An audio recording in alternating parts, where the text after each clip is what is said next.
Hello Detroit Lions fans, welcome to the channel. Subscribe to the channel to not miss any news and activate the notification bell. Let's go to the news. Detroit Lions rookies Kirby Joseph and Malcolm Rodriguez try to stop the offense against the Carolina Panthers. The Lions defense did not show up this Saturday against the Carolina Panthers. Defensive coordinator Aaron Glenn's unit was defeated, allowing a season-high 570 yards in the Christmas Eve game. With that said, it was a huge disappointment for several Detroit rookies, including safety Kirby Joseph, linebacker Malcolm Rodriguez and edge Josh Paschal. Saturday was far from the edge quarterback's best performance. Hutchinson was part of a defensive line that fought hard to stop the Panthers' onslaught. He and his linemates allowed Carolina to rush for 7.4 yards per carry for 320 yards and 3 touchdowns. Hutchinson also failed to record a sack and a single quarterback hit for the second week in a row. The Michigan product wasn't one of the Lions' worst defensive players in Week 16, but it still didn't do enough to give Detroit a valid chance to win the contest. For this, he receives a C for his performance on Christmas Eve. Joseph was part of a Lions secondary that failed to face anyone on Saturday. The first safety led to Detroit's back-to-back games against the Panthers en route to one of their worst performances of the year. It also came at a completely inopportune time, with Deshaun Elliott, the team's main security group, missing the Week 16 competition.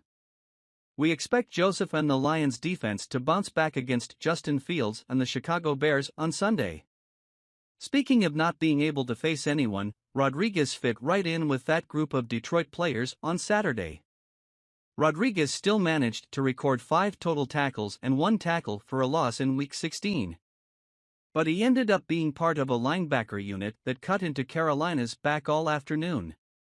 This earned him a dismal 43.1 by Pro Football Focus, 5th worst by any Lions player for the week. That's why I couldn't give him anything more than a D- for his unforgettable Christmas Eve performance. The first-round pick was MIA in Carolina. For the second week in a row, Williams, the 12th overall pick in the 2022 draft, has only been targeted once, without a single capture. He was also used on just 17% of Detroit's offensive snaps, down from the percentage of snaps he took in weeks 14 and 15, 19%. There is something that takes an individual to get used to playing at the NFL level, especially one that comes off a serious injury like Williams. However, his extremely low usage rate left more and more Lions fans wondering, why did Detroit invest the 12th pick in him if they weren't using him? It's a valid question. And for that reason, I'm forced to give the rookie a D for his efforts in Week 16. On Saturday, Mitchell turned in arguably his best performance of the season. He caught 2 passes from Jared Goff for the second week in a row. In addition, the rookie had the most receiving yards as a professional in a holiday game, 31 yards. Mitchell missed a block on Panthers linebacker Frankie Leva late in the first quarter. Overall though, it was a solid performance from the Virginia Tech product, helping him earn an 88.5 PFF, the highest grade of any Lions player this week. Houston was sacked and the QB fumbled for the first time in his NFL career. However, he still finished on a solid PFF grade, scoring an 87.0 in Week 16. Plus, it was good enough to lead all Lions back for the week. I expect him to record a sack or 2 on field Sunday at Ford Field. Paschal, Detroit's second-round pick, number 46 overall, in the 2022 draft, posted another disappointing performance on Saturday. He played a season-low 19% of the Lions' defensive snaps and failed to make a single impactful play, no sacks, QB hits or tackles for loss. Additionally, in 8 games this season, Kentucky has yet to produce a sack or tackle for a loss.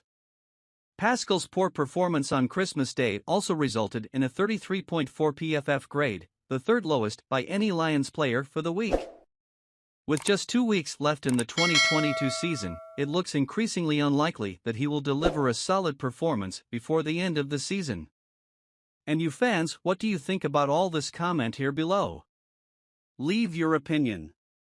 I will stay here and tell more.